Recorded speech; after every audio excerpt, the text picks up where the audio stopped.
नमस्कार दोस्तों, मैं विनोद कुमार गौतम पीहू गौतम चैनल के माध्यम से आज का वीडियो है महालक्ष्मी व्रत की कथा। इसके पहले का वीडियो था महालक्ष्मी व्रत की विधि, महात्म्य और लाभ। तो शुरुआत करते हैं महालक्ष्मी व्रत की कथा।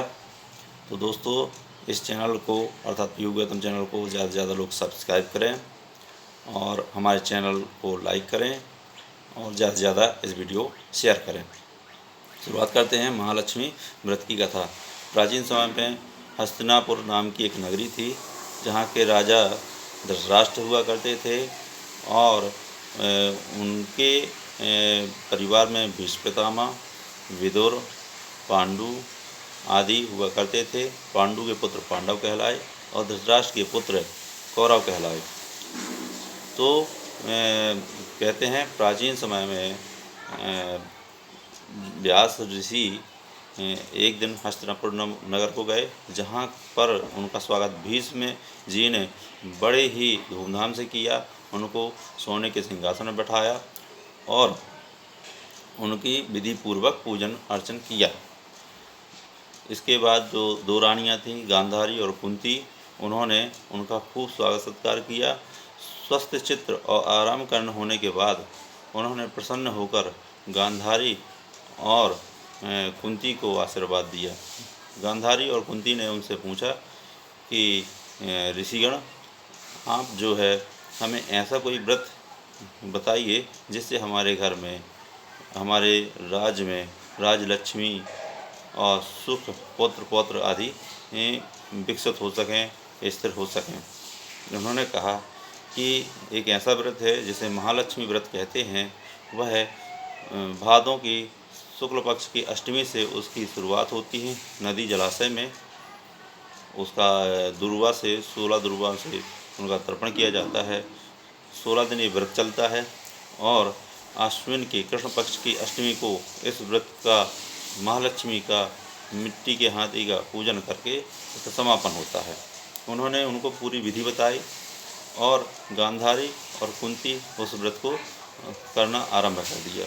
एक समय ऐसा है कि गांधारी ने अपने महल में पूजन की तैयारी की, लेकिन द्वेषवश कुंती को नहीं बुलाया। कुंती को रंज हुआ और उनके पुत्रों ने देखा कि हमारी माता दुखी है। उन्होंने पूछा कि यार माता क्यों दुखी हो? तो उन्होंने बताया कि गांधारी ने महालक्ष्मी का व्रत किया है और हम सबको बुलाया है, लेकिन हमें नहीं बुलाया है, इस कारण मैं दुखी हूँ। तो उन्होंने कहा कि आखिर वो व्रत यहाँ नहीं हो सकता। उन्होंने कहा हो सकता है, लेकिन उनके पुत्रों ने मिट्टी के हाथी बनाने के लिए सुबह से ही तैयारी की है, वो आपसे ऐसा नहीं हो सकेगा। तो अर्जुन ने कहा कि माता, अगर मैं इंद्र का ऐरावत हाथी यहाँ लाऊं और पूजा करूं तो क्या हो सकता है? उन्होंने कहा हो सकता है, लेकिन ये संभव कैसे है?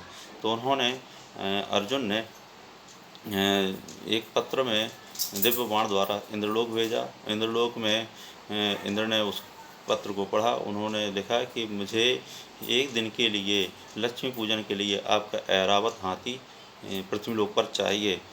इसकी आज्ञा इंद्रलोक ने दे दी।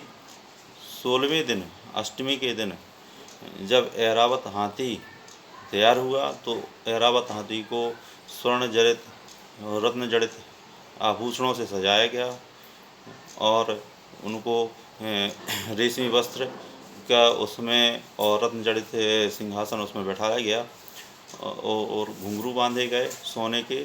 और मातृ सारथी को कहा गया पृथ्वीलोक पर हस्तिनापुर जाने के लिए। तो इसकी बात जब पता चली सभी को कि कुंती के यहाँ ऐरावत हाथी आ रहा है पूजन के लिए, तो सभी औरतें गांधारी के यहाँ से थाली लेकर भागने लगीं और कुंती के यहाँ भीड़ इकट्ठा हो गई। जैसे ही ऐरावत हाथी नीचे उतरा तो सभी की नज़रें उस पर टिकी रह गईं और जब हाथी आया तो उसको धौम ऋषि द्वारा स्वस्ति वाचन, पुण्यावाचन आदि किया गया और लक्ष्मी जी की मूर्ति उस पर स्थापित की गई। उनकी पूजा अर्चना की गई षोडशोपचार विधि से और इस प्रकार जो है महालक्ष्मी जी का व्रत हुआ।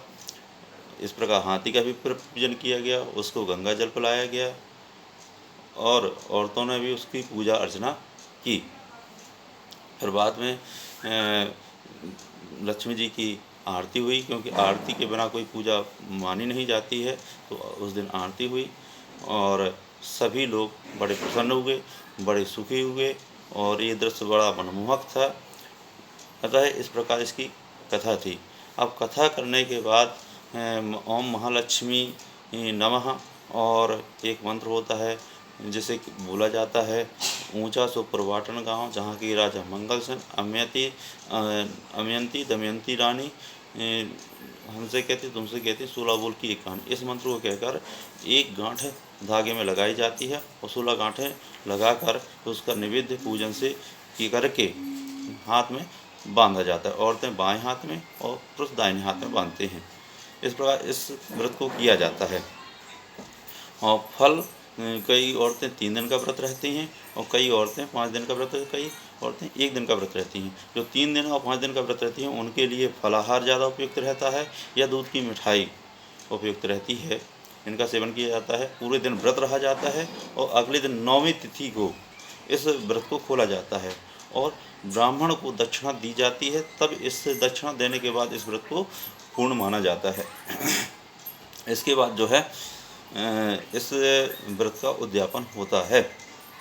कई औरतें 16 वर्ष तक इस व्रत को रहती हैं और फिर इसका उद्यापन करती हैं। हवन धूप करके ब्राह्मण के मुख से इसकी कथा सुननी चाहिए, क्योंकि ब्राह्मण के मुख से स्वयं भगवान इस कथा का वाचन करते हैं। अतः इस वीडियो को सभी लोग शेयर करें, ज़्यादा से ज़्यादा सब्सक्राइब करें और हमारे चैनल को लाइक करें। धन्यवाद। फिर मिलते हैं। Bye bye. नमस्ते।